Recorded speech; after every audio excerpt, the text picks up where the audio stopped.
Welcome to the last episode of the Sharp Best Ball Show for 2023.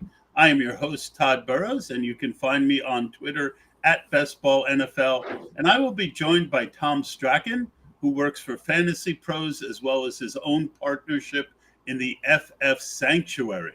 Tom is as hardcore of a best ball guy as you will find, a guy that I have tremendous amount of respect for. And so is the perfect person to have on the last show.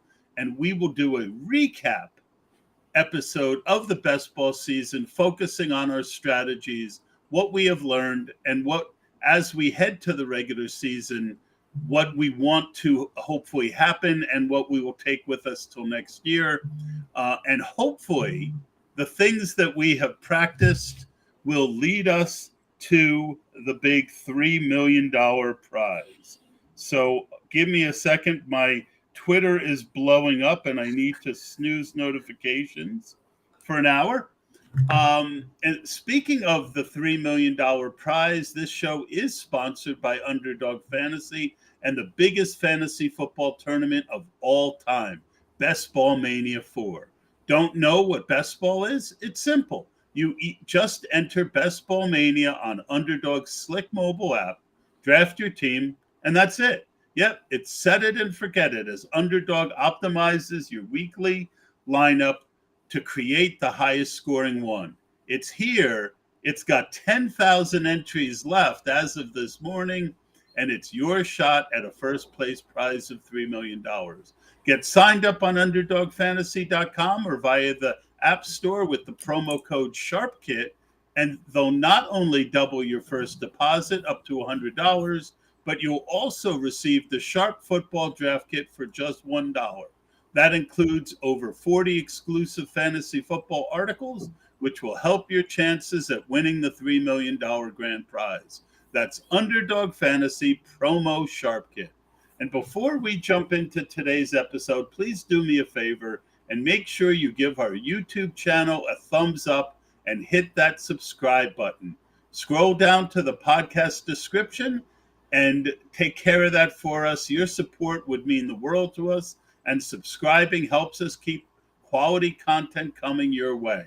And now let's bring in the man himself. Now, Tom, did I say, I should have asked ahead of time if that's the way to pronounce your name.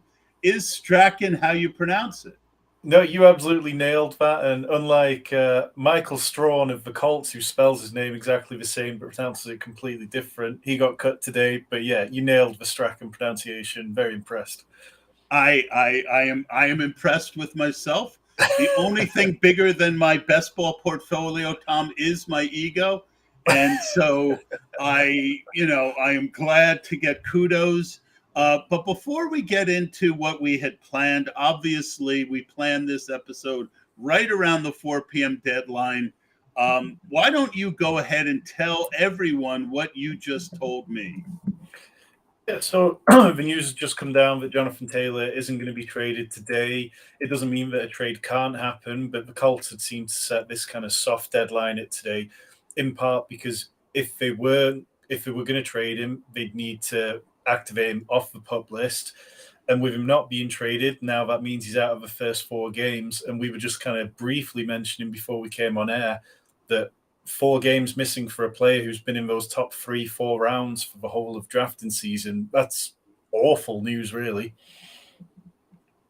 Yeah. And then in minor news, although we know that there are a lot of guys in this industry who have put a lot of time, energy, and effort into the man known as Albert O, just announced that Albert O was going to get cut, but it looks like he's going to be traded to the Eagles, where he probably will still have zero value. How much? How heavy were your bags packed with Mr. Taylor, and and did you have any Albert O? So Jonathan Taylor was somebody who I definitely wasn't being aggressive on. I just glanced before we came on air, and I'm at about 9%, so slightly overweight. Not catastrophic. It definitely doesn't feel great, but it felt like if he played with Anthony Richardson could open up the kind of game to a point where defenders would struggle to defend against Taylor and Richardson, so he could have possibly even been more efficient like we've seen other running backs be with dual threat quarterbacks. Or if he got traded, it felt like he would end up in a pretty good situation because, most of the teams who are rumored to be interested would have committed to him in some kind of way. So, yeah, it doesn't feel overly great, but, if a player's going to miss any time, I'd rather they miss the first 4 weeks from the last 4 weeks of a season. Yeah, I'm over on DraftKings where I think you have a better chance. I mean, you'd find him in the fourth round on DraftKings, and I think if anywhere where you're going to be overweight, DraftKings are looser, so I think you're less likely to fall behind. FFPC, I'm slightly over, and Underdog slightly under. Overall, probably right around 9-10%, right there with you. And it doesn't feel good, but it is what it is. What is worse is that if he misses 4 games, then gets traded to Miami, then if you have Mostert, Wilson, and A-Chain bags, then it really has the potential now to be a cluster bomb for, it's like a time bomb just sitting there, Tom, waiting to go off. Yeah, and Devin A-Chain's a player that I've kind of slowly got to fading over the last few weeks. Early on in the offseason, I thought, okay, well, he's so explosive, he's so fast, he can be the type of player that can be good for best ball because you might not need huge volume to have these big spike weeks. But gradually it's felt more and more like the team don't see him being something particularly, a big part of game plans anytime soon. And I'd kind of started moving Jeff Wilson particularly up my rankings in the last couple of weeks to the point where I've been quite aggressive drafting him over the last week in particular. So if Jonathan Taylor could get traded to, I don't know, another team, that would make my life a lot easier. Yeah, I'm hoping he goes to Minnesota because all my Alexander Madison is late.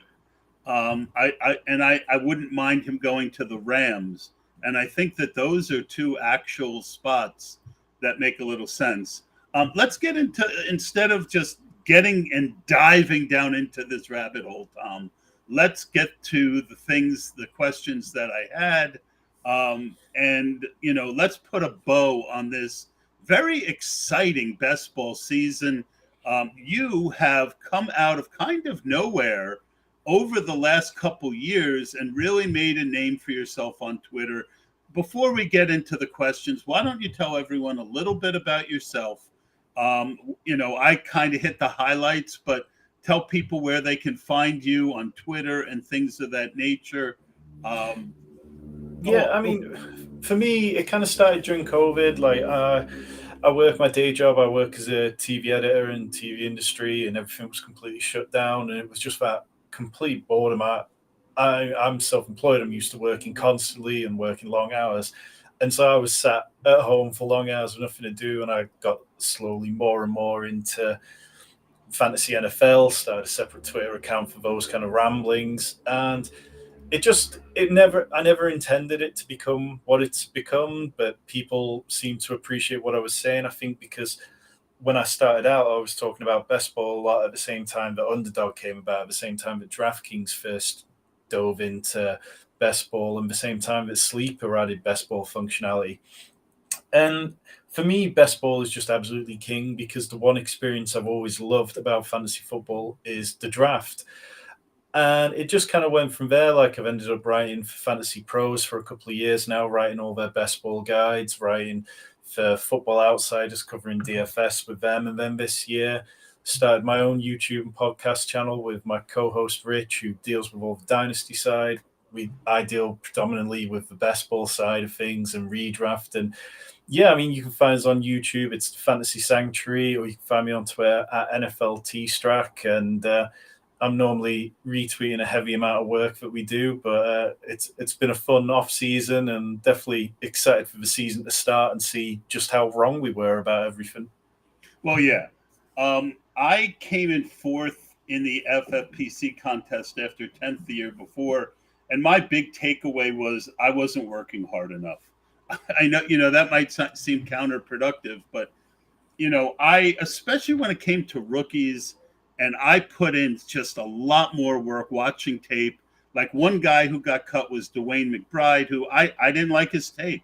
I just thought he was kind of a bit of a sluggard, and I just didn't like him. I took some grief for it. But, what are some of the things that you did going into the season to improve, and how would you rate what you did? How happy are you with it? Yeah, much like yourself, Todd. Like for me, I knew that learning about the rookies was a weakness in my game because I don't watch any college games over here in the UK. It's tricky to find college games, and there's even less option these days. As one of the major TV providers that did have them's pulled out. But also, I just can't get away with spending my whole Saturday watching stuff when I spend my whole Sunday, and I tend to end up in a very DFS mindset over the weekend. It's like I'm drilling too. into that a lot. So rookies have always been a bit of a blind spot to me, but this year working with Rich on the dynasty side of our show, when we started up, it wasn't best ball season. So I, as somebody used to doing all the video stuff, I would do a lot of work on the video for all the rookie content he was pumping out. And I just spent a lot more time learning about it, not only reading Rich's work, but reading other work, really immersing myself in it in a way which I haven't before. And I like to believe that it's led to me taking better stands on players who I do like and understanding what those players are going to be like within the NFL this year. But going back to last year, in terms of lessons that I took away, I built too many flimsy two quarterback teams. I had one of my best teams, which made it as far as the semifinals, was an absolute monster. But it was quarterbacked by Trey Lance and Matt Ryan. And somehow, even with Matt Ryan not playing and Trey Lance out for virtually the entire season, it was a complete juggernaut. And if I'd got even usable weeks from quarterbacks in the semifinals, then it would have gone to the finals and could have been an excellent team. So this year, it's trying to be more mindful of the quarterback pairings I'm going for when I am doing two quarterback teams. It's being more open to doing three quarterback teams. I mean, the majority of my drafting is on DraftKings, where it's 20 rounds, and I feel like that 20 rounds really does give you the ability to add a third quarterback late, even if you've started with an elite one. So bits like that. And then in general, something which I know you've talked about a lot before is not going too heavy on quarterback exposure. Trey Lance, I got carried away. Like I was a big Trey Lance fan coming out, and then I think I was at 27% last year, and it burned me badly. So this year I've only got one quarterback over 15% exposure mark. Yeah, historically, quarterbacks, some guys don't like win rates. I love win rates, right? Because they don't give you the code for who's going to be good next year, but it gives you larger trend points of where to put your money. And it's very rare for a quarterback to have a win rate. I come from the old days when we only did win rate, a win rate of more than 20%, where you get wide receivers and running backs who had a win rate, which means finishing first in your league, as high as 30%. So and tight ends very similarly too. Last year, Kelsey, I think he was like 19 and 20%, and he had like the nuts rollout of not only him having a huge year, but all the second tier tight ends having bad years. So I just am a little less with that. As far as quarterbacks go, back in the old days of MFL 10s, it was kind of a cheat code. If you had two top 15 quarterbacks, it was kind of a cheat code, right? Now, and we'll get to quarterbacks a little more. I've got a question about that, but I do agree with you that any position group, if I have two, I want those two to be good, right? So if I have a 17th round and a 15th round tight end, I'm going to probably take a third quarterback in that 18th round on underdog, because and especially on the FFPC, because I got to the finals, there were 63 teams, and it was amazing how balanced it was because, two teams advance, then two teams advance week 15, and three teams advance week 17. So you don't need, so that's an important thing, Tom. Know, you know, match your fragility to the contest you're playing in. Correct? Yeah, 100%. And it's also like, I dive deep into the DraftKings data from the finalists. And DraftKings are incredibly frustrating because they don't publish the data in the same way that Underdog or FFPC do. So it makes it very difficult. But as I dove into all that data, the most common build was a 3-6-8-3, which is quite a balanced team. And there were plenty of teams that didn't take that approach and went with more extreme builds. But it just showed me, okay, well, if this is what the majority of people are using, there's a time and a place to pick your spots to be different to it. But I shouldn't be forcing two quarterbacks just for the sake of it. I've also tried to be more open to running back heavy builds. And again, there's a time and a place for it because of how the wide receiver landscape is, and we'll get to that later. But even last year on Underdog, Robust RB, if you had an elite tight end paired with them, so you went 3 running backs in the first 5 rounds, and you had an elite tight end, your advance rate jumped from 12% to 20%. And I'm very much not in the Robust RB corner normally. But with the values that we're seeing this year, I'm trying to be smart with it, going, okay, well, I'd like to build a Robust RB team here, but what do I still need to achieve to make this team work? I probably still want to get to 5 wide receivers by the time I'm out of round 10. If I'm going to add an elite tight end in there, what does this mean I've got to do? So, yeah, just little differences that I'm hoping are going to take me towards the big money this year. Yep. My team that came in 4th in the FFPC, now there were 10,000 teams. It's not like Underdog, but still to come in 4th out of 10,000, says, that team had Jalen Hurts, who missed the last 2 weeks. He got me to the semifinals. And it had Matt Ryan, who didn't play the last 2 weeks. And the only man left standing on my team that came in 4th was Mac Jones, right? And I think he got me like 16 and 19 points. So it's funny that, we do all this research, but sometimes you just got to go with your gut and fill out the team with enough. It's an underestimated, fragility can win, but fragility can also kill you. And I will sum that up like that. What worked well for you last year? What strategies did you employ this year that you're most proud of? So, yeah, I think being, like I mentioned before, being open to the kind of like the heavier running back builds, because, my natural sort of leaning in drafts is to go into them with a hero RB approach or a zero RB approach. But we saw it for Pat Kerrane last year. He won $2 million playing a dual running back combination. And which is hilarious considering he's Mr. Zero, one of the Mr. Zero RB guys.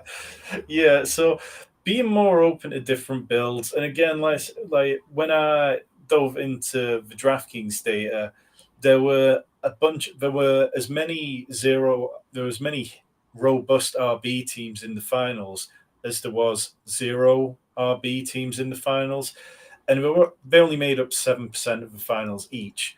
But it's going, okay, so trying to detach myself from my prize a little and being like, okay, well, these builds are interesting to me if I can put the right players in them. I'm not just going to slap players into them and say, okay, I wanted to try this build for the sake of it.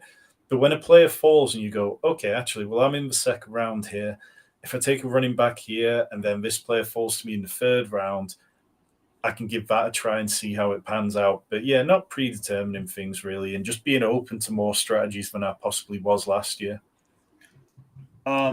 We got a question from JCK, and it is in the chat. What does robust running back mean? Very good question. Sometimes guys like Tom and I forget that, who don't spend our whole life on Twitter. It means 3 running backs in the first 4 rounds. If you have 3 running backs in the first 4 rounds, that's pretty robust. 0 running back kind of means no running backs in the first 5 rounds, although there's different people who, use different criteria. And hero running back means 1 stud running back in the first 3 rounds, and then not taking another running back until like the 7th, 8th, 9th round. So, very good question. I'm going to say the thing that I'm most proud of is something I've always been, pretty cognizant of, and that is to make sure that I'm drafting where the value is. In other words, you talk about positional. As it like the last example is all year long, I've been able to find running backs I like all the way to the end of the draft. I have heavy Roshan Johnson, heavy.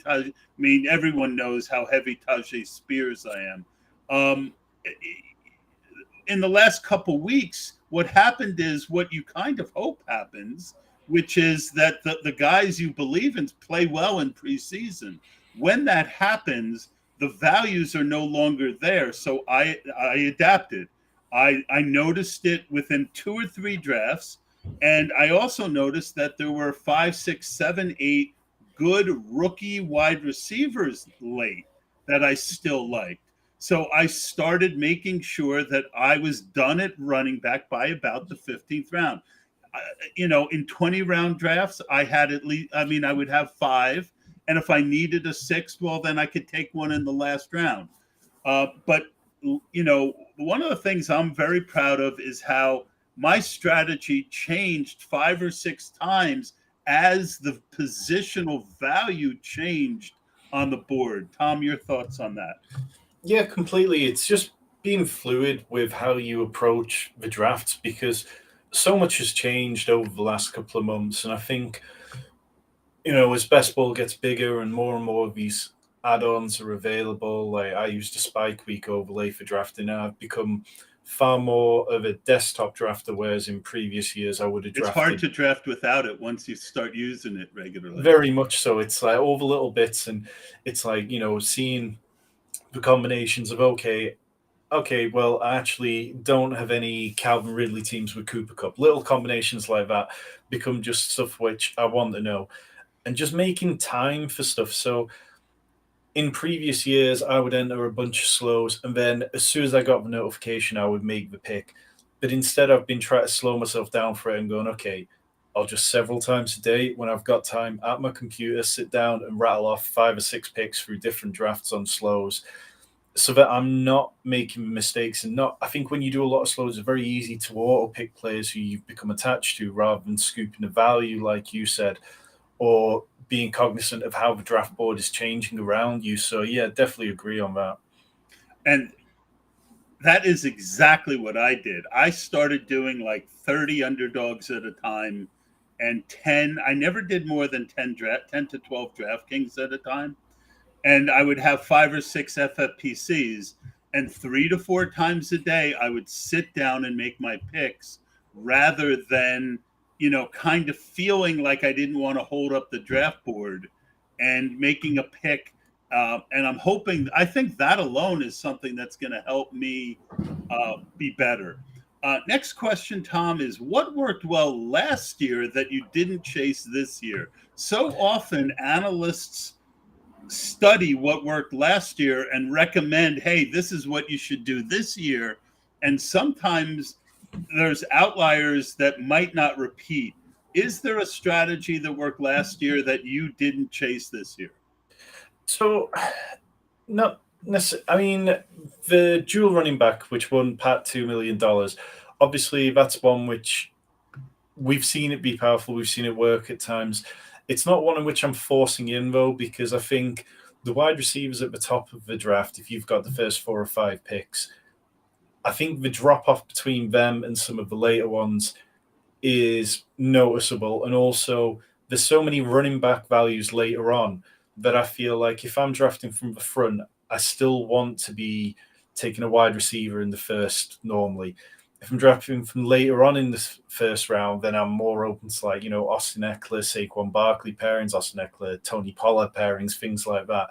And that kind of expands on a bigger point that in years past, I've avoided running back dead zone. I've written articles about it. I've talked about it plenty, and it's something which has been shown to hold up. And I think that this year, as awareness of the running back dead zone becomes a more widely known thing, and as the wide receivers are pushed up, in part because zero running back strategies were really successful last year, the dead zone's a very different landscape to what it's been in previous years. So we don't need to treat it quite the same. I think there's certain players within the dead zone that I view as these kind of dead zone running backs who aren't going to succeed and aren't going to give you good win rates. They'll be, kind of silent killers who will do enough to accumulate points, and people will point to them at the end of the season to go, oh, well, that player was actually the RB14. It's like, okay, yeah, but he gave you so many weeks of like 10, 12 points when you could have been taking another player in that range who gave you more. So, yeah, generally, fading the running back dead zone worked out for a lot of people over the last few years. But this year, I'm trying not to view that area completely as a running back dead zone. Instead, try to just analyze on a player-by-player case. Yeah, 100%. There's a huge difference when that guy who gives you 10, 12 points is going in the 5th, 6th round because of positional scarcity, and he's going in the 8th, 9th round. The people you're passing on are a lot less, and you're able to build an overall better team. For me, it was more chasing Travis Kelce's season from last year. I kind of talked about it before.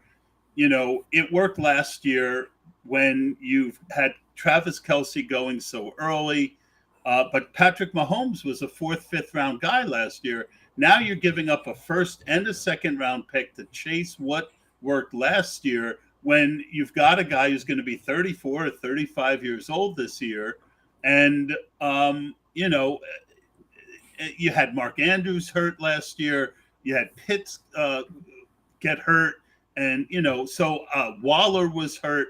So I just didn't chase Travis Kelce's big season because it wasn't priced the same. And there's a lot of warning signs there for me. One of my key focuses this year, Tom, was to not be pushed around by others' thoughts without looking into it deeper. It's very similar to kind of drafting as soon as the notification comes up, right? In that you get a piece of information and then you're sitting there thinking to yourself, oh, react. It's just human nature. React. I made a much bigger effort to not let that happen this year. It was a hole in my game. Is there someone you got pushed off by the crowd that you are now having second thoughts on this year? Yeah, I think that's a great point because it's all, we kind of live in our fantasy bubble where we see there's so many stats and opinions thrown out on Twitter, and it's very easy to see something and go, oh, wow, I didn't realize that. But what I've started doing is trying not to respond to tweets like that as much and just say, okay, take that fact away and look at it myself and look into it. Dameon Pierce was somebody who I was kind of off early on in the off season, and everybody was talking about how bad the Texans could be, and everyone was saying they could score very few points. But the more the off season's gone on, the more that I've kind of looked at what the Texans have done with this offensive line, which can be an above average unit, could be a top 10 unit, really. And the more that the Texans have seemed to make consistent positive noises about him. Early on in the draft season, I was drafting Devin Singletary, and it was kind of a popular thing to just be like, okay, there's ambiguity about situation. How much of a role is Devin Singletary going to have? But over the last month or so, I've kind of very much got back in on Dameon Pierce. He's a player who I'm drafting plenty of. And then the kind of the flip side of that was the rookie tight ends where people were pushing them. And I mean, I wrote an article for Underdog Fantasy this offseason talking about rookie tight ends, and 87% of rookie tight ends drafted since the year 2000 have failed to average more than 5.9 half PPR points per game. And that for me, it was like, okay, yes, well, what is it that we're expecting from the rookie tight ends? Obviously, in best ball, we want spike weeks, and they're perfectly capable of doing that when they have touchdowns. But if I'm drafting a rookie tight end and he's going to average most likely less than 5.9 half PPR points per game, a number that 22 different tight ends exceeded last year, then I need to be cognizant of how I'm building that. So, yeah, definitely just, I think the most interesting articles I've written are the ones where I see somebody talking about something online or hyping up a type of player, and it's like, okay, well, I'm just going to take that away and mull it over and figure out a way to dive into it a bit deeper. And then it turns into an article. Yeah, definitely. I mean, Damian Pierce was like, I watched again. I not only did I watch rookie tape, but when the season ended, I watched 3 full games of every team. And Pierce really impressed me. And we all have different abilities in life. I've always been able to, I don't know, running backs. When I watch tape, I'm good, right? Like that's how I found Tajay Spears. And there's a number of guys. I'm still holding out for Pierce Strong from last year. Now that we got the trade, but my point is that. So he's my second. Long story short, he's my second highest owned guy. I went about a month where I wasn't drafting him in PPR, full PPR, but I kept it up in Underdog, and I'm at a 20% on Underdog, more like 15 on the other site. So, although FFPC, I'm right there again at 20. For me, the guy that I got talked off of that I regret is David Njoku. Every tweet that I see says that the late tight ends are great, which I agree with. And most of my tight ends are either early or late. And I kept hearing how Njoku was part of the dead zone tight end crowd. And I really felt he and Watson had a connection. They showed it in the offseason. He was the guy that I got pushed off, that I wish that I had. Not that I wanted 20% of him, but I went like a month without drafting him. And I think he has, he had a ton of talent coming out, and he could, it wouldn't shock me at the end of the year if he's a top 5 tight end.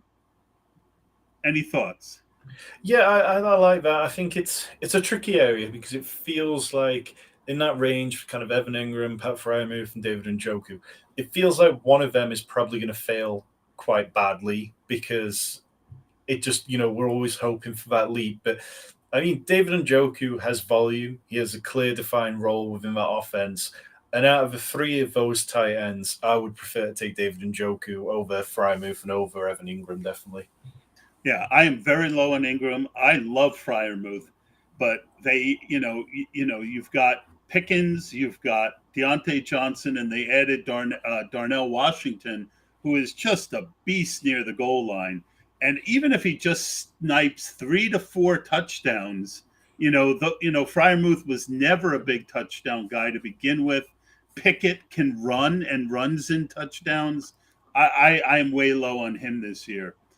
Mike Leone's Best Ball Manifesto was the most in-depth work on underdog fantasy that we've seen to date. It, of course, applies to other contests as well. What were some of the things you learned from his work, and how did it affect how you drafted this year?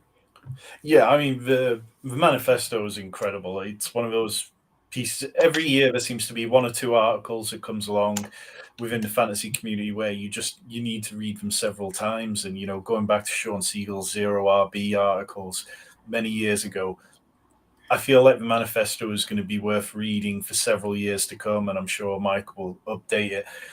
Week 17 stacking was a big takeaway. Last year, people were very in or out on the week 17 thing. And for me, it was always kind of like in a tiebreaker rather than anything. But I've definitely been more mindful of making sure that I have, several week 17 stacks within teams. But one of the big things for me was that overstacking just isn't necessary. And I'm definitely guilty of overstacking sometimes because it's like you add one piece and then you add another piece, and it's like Thanos collecting Infinity Stones. It's like, oh, well, I've got this high-powered offense. Adam, that is the name of the podcast. It's like stacking is like Thanos going after Infinity Stones. That is fabulous. That's the best line of the summer. And it gets like that. It's that kind of thing of, oh well, I'll just add one more. And if I'm really pushing my chips in on this team or this one week 17 outcome, then I should one more. But Mike found that 1 to 3 stack players per quarterback was optimal. So there's definitely been occasions where I'm like, okay, well, I'll call that my stack for my primary stack, then I'll try to add a secondary stack, a tertiary stack, as well as little week 17 correlations, or adding 2 players from the same team but not worrying about the quarterback, and approaching it more with the kind of mindset that I would take to a DFS contest. Yeah, so I love that, and it's similar for me. This year, I've been much more cognizant of making sure both my quarterbacks are stacked. But once they're stacked, unless, there's also kind of another thing there, like a value, I'm not going to, like if I have Njoku, I'm not going to reach 2 rounds for DPJ, right? But if if I'm up and I have Njoku and DPJ is in the first 7 or 8 names in the queue, and there's nobody that I feel like I'm missing out on by taking him, I will add to the stack. And the other point you made, especially with the spike week overlay, it's so easy in the second half of drafts to use. Did we lose him? All right, Tom's going to be right back. In the meantime, I'm just going to say that it is real easy just to sit there and use as a tiebreaker the week 17 correlations. But like Tom was saying, I don't feel the need to have 4 guys from the same game. But I do like having 4 or 5 different teams with week 17 correlations at the end. So Tom is going to be right back. We just got some word. So I will continue to stumble about.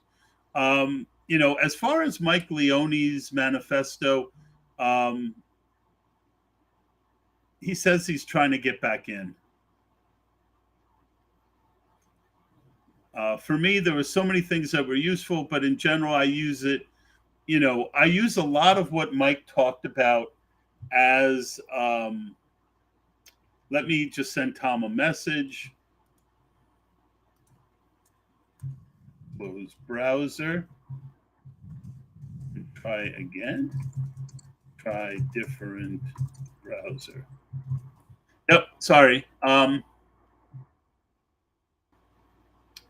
right, so I'm going to keep going with this. So yeah, I use, there he is. So I was saying, oh, it's not your fault. I was saying 2 things.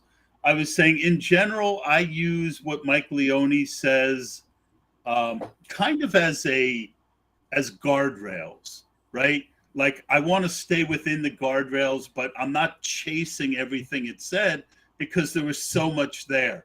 But back to your point, the one thing I was saying is, I'm less on, I'll have a couple lineups where I just load up on a game stack for week 17.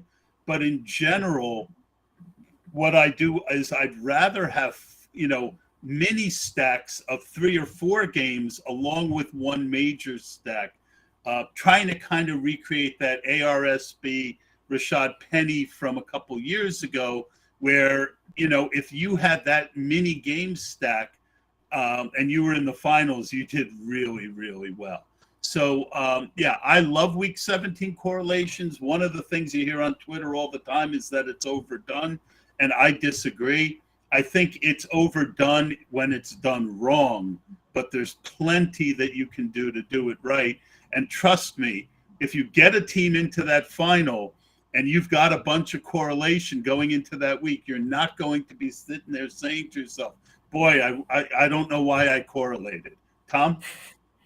Yeah, completely agree. I think it's very much, I think a lot of people think that people are chasing it to an extent which they aren't. It's very easy to fall into a lot of natural correlation and to fall into these natural tiebreakers. So yeah, it's definitely something that I don't go in going, I have to get this player who correlates with that player, but it just naturally falls a tiebreaker. Yeah, especially in the last 4 or 5 rounds where value is so flat. They're all darts that late, or by definition, round 14 to 18 or 15 to 20 is a dart. So why not have a dart that's a correlation with someone who's on your team? Is how I look at it. How did you adapt to the biggest challenge of the off season, which was how much quarterback pricing went up? Yeah, it's definitely been tricky. I think for me, my initial reaction when drafts opened was that it wouldn't last and that the quarterbacks would recede down further towards like the third, fourth value. And we saw it slightly, but not to the extent I kind of expected.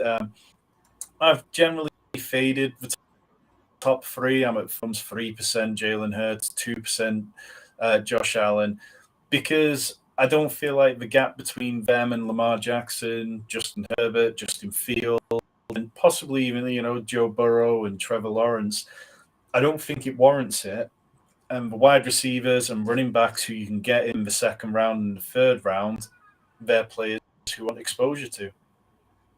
Yeah, so I very similar, and the biggest thing is you also have to stack with someone who is, like I was talking about with Kelsey and Mahomes, and you're not even getting the advantage of being unique.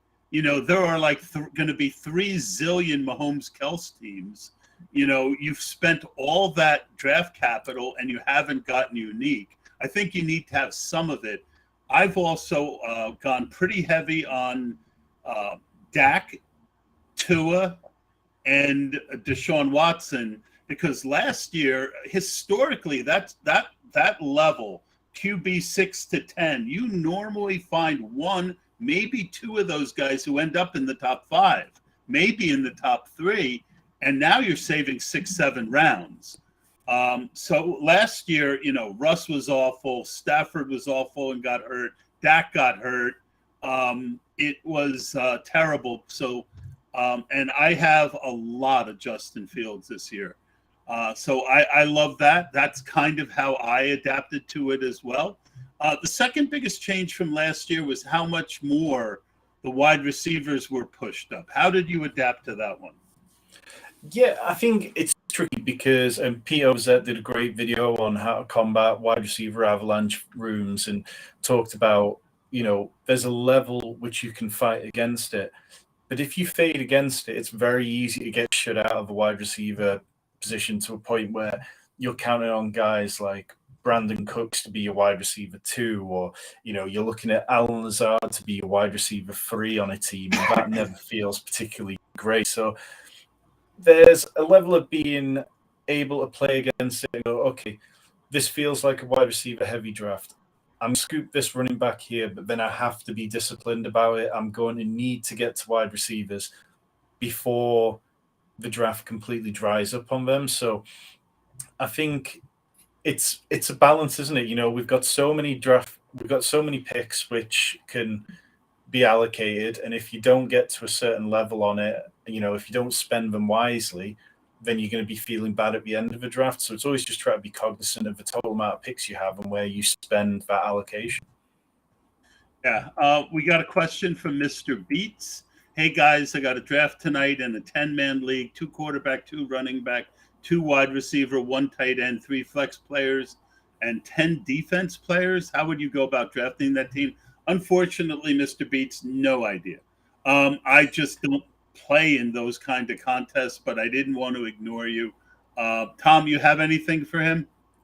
I mean, I don't play IDP leagues, so the defense side of stuff is definitely lost on me a bit. But I play a lot of super flex leagues. I play a lot of leagues with deep flex positions, and it's always about looking at the type of caliber player you'll be putting into your flex position routinely. So I never go quarterback in super flex drafts. I feel like that leaves you chasing yourself. So in if you can kind of anchor your approach with a single quarterback, a single running back, a single wide receiver through the first 3 rounds, I feel like that'll set you up quite well.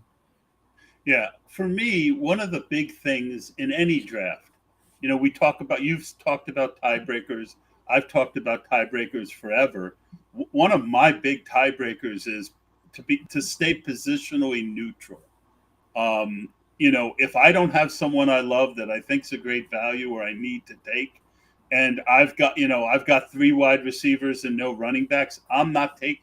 And even if there is a wide receiver 4, he's got to be a lot better than the running back, because it's so easy in a draft. What happens a lot of times in drafts is if running backs start going early because it's a running back draft room, that tends to play out throughout the whole thing. So you could end up with 8 great wide receivers, of which only 3 can play in a given week.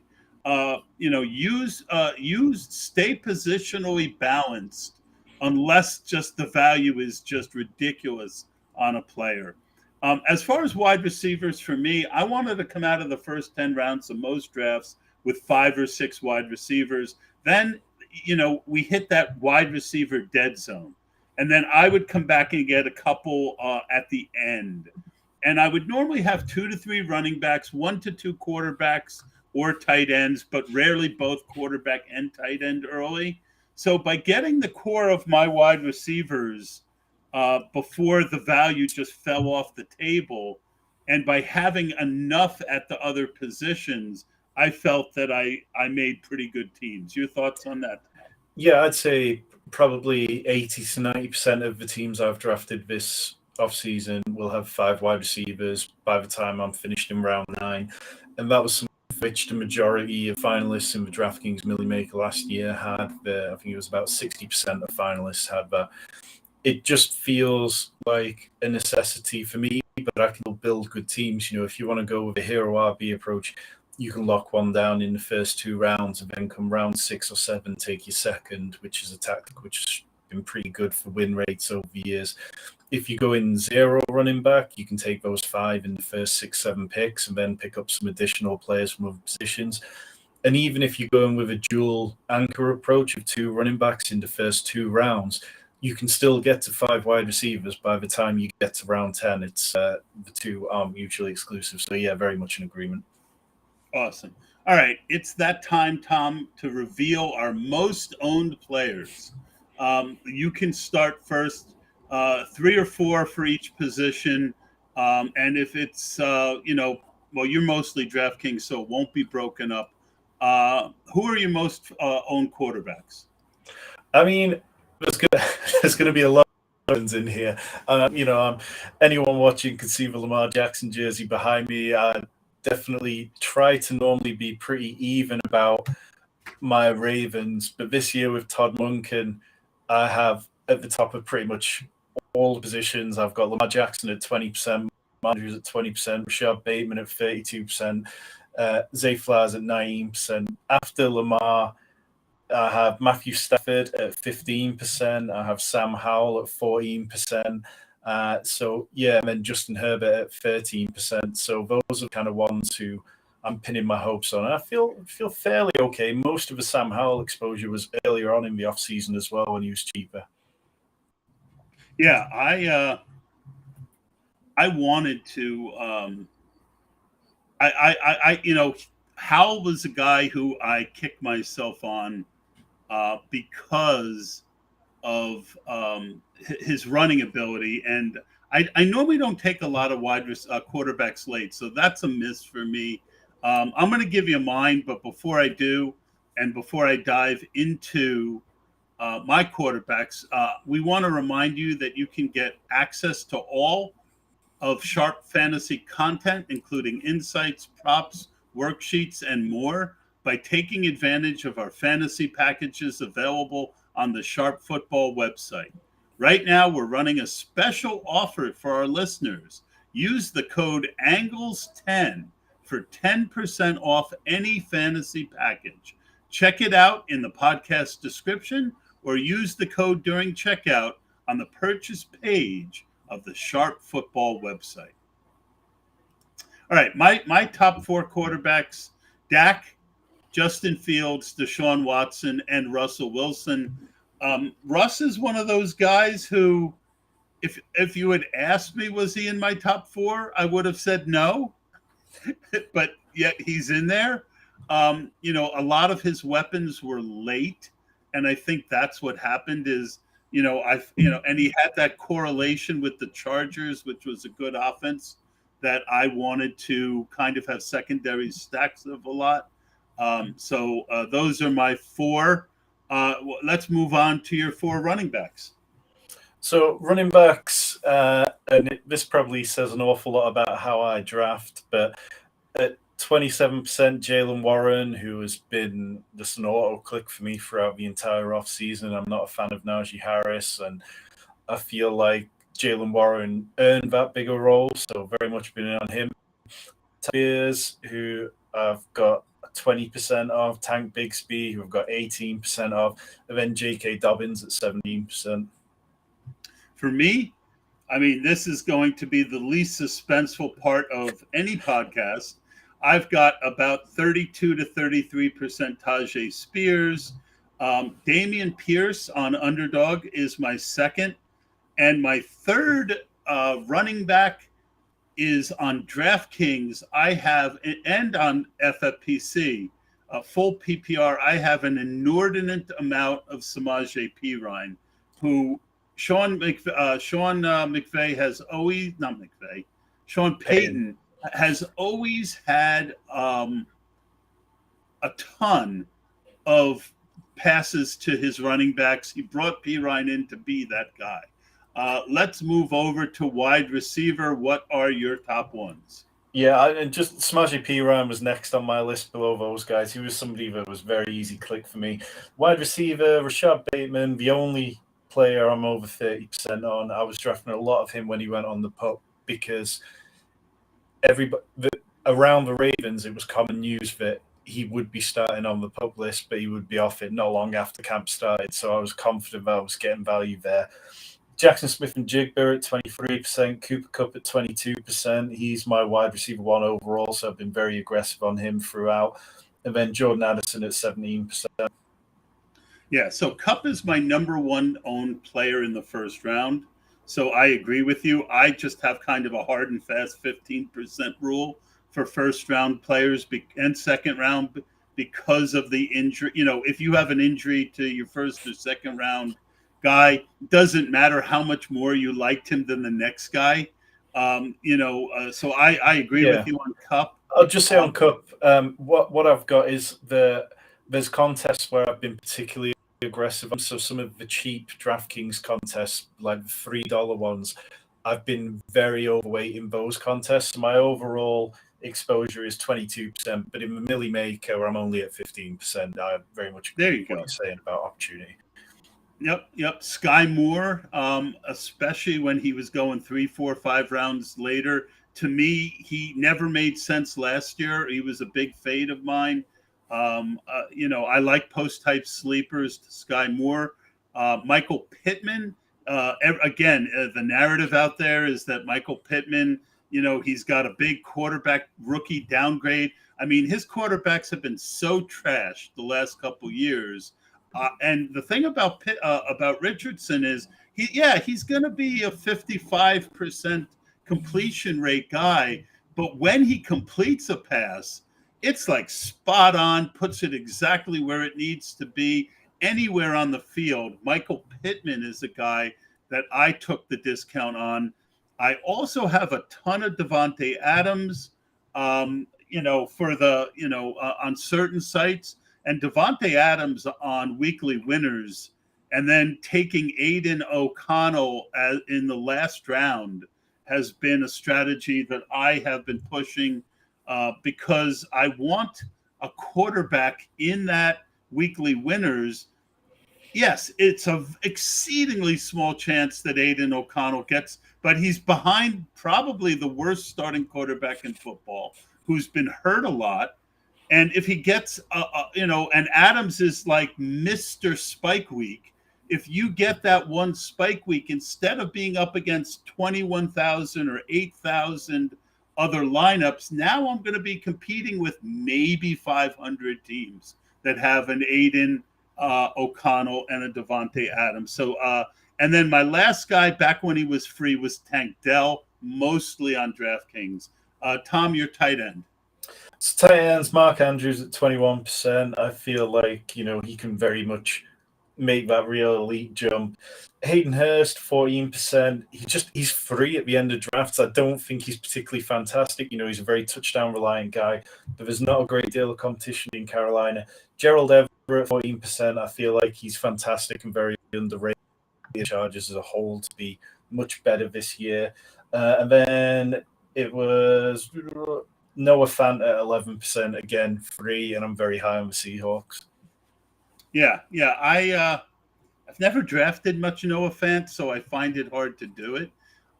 For me, Greg Dulcich, I backed off a little bit, but I still believe in the talent. And again, it fits into why I was taking so much rust.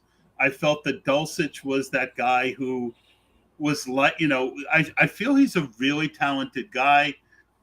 Jake Ferguson has been a guy that I've been hitting incredibly hard in the last month. And, I am way overweight on Mark Andrews, but I also have taken another Raven, Isaiah Likely, and Jelani Woods, guys who are really, really talented, who right now you don't see the path to them having the opportunity. But as a third tight end, Tom, those are guys that I have focused in on. Your thoughts? Yeah, I had a lot of Greg Dulcich. I backed off and probably backed off a bit more than yourself, I guess. Isaiah Likely, if I miss out on Mark Andrews, but I've got Lamar Jackson, I'll always add him in. Jelani Woods is auto-click for me in round 20 when I've got Anthony Richardson. I like all those they've all got give upside. All right, so we got 2 questions in about 4 minutes. So let's both try and hit this pretty quick. Who is your boldest fade? And who was your boldest fades? And of those boldest fades, who are you the most worried about? So George Kittle, Travis Etienne, and Najee Harris are all players I'm under 2%. George Kittle, for me, is one that I've wrote numerous articles saying that I'm completely out on. He had 11 touchdowns last year, which was kind of an outlier in his career. But 6 of them came against the Cardinals and Seahawks, who were both bottom 5 against position. And when he didn't score touchdowns, he averaged 4.9 half PPR points per game. But when he does blow up, he really blows up. So I'm slightly nervous about that one. Yeah, and he's a guy I draft in weekly winners to make up for the fact that I have almost none in season long, because you're only trying to win 1 week. He fits that a lot more. For me, it was all the rookie wide receivers. They were just priced so high. We've seen rookie wide receivers be cheat codes, yeah, but in the 12th, 13th, 14th round, not in the 6th, 7th, 8th, and 9th. The one that worried me the most, I already got a big break on, was JSN. I was super worried about him. So, I know you feel bad about his hand injury. I'm hoping he puts it in an elevator door because I am just so low on him. Last question is a lot of lessons we will learn, a lot of lessons we're going to learn as we move forward. But what lesson are you learning now that you will take with you into next season?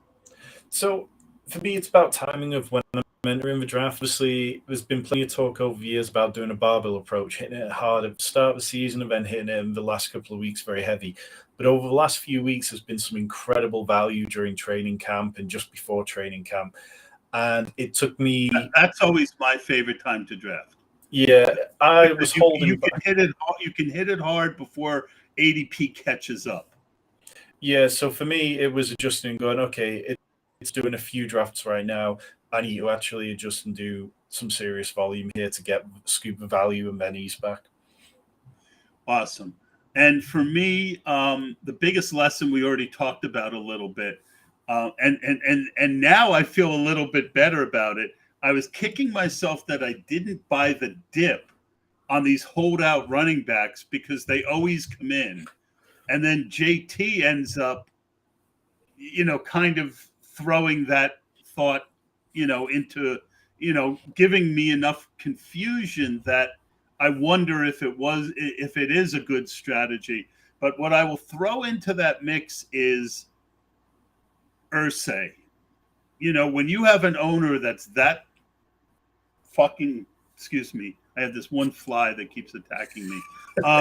When you have someone that volatile who could say so much stupid stuff, that can inflame a situation. You noticed you didn't hear anything out of the Raiders or the Giants other than we really value the player, but the market is what the market is. And eventually they came in. So I will be trying to take a little bit more advantage of that, though, of running back holdouts next year. Tom, a tremendous pleasure to finally have you on the show. I hope that if I don't win the big DraftKings contest, you do. You can follow him on Twitter at NFL_Tstrack, STRACK. And that's going to do it, not only for this episode, but for the best ball season. I will be doing an in-season podcast for Sharp Football Analysis with Ryan McChrystal, where we do betting props and a little bit of DFS on Thursday nights. I look forward to talking to you then, and thank you so much for the support. Please, again, go to the Sharp Football YouTube channel, give us a like and a subscribe, and we will see you next year.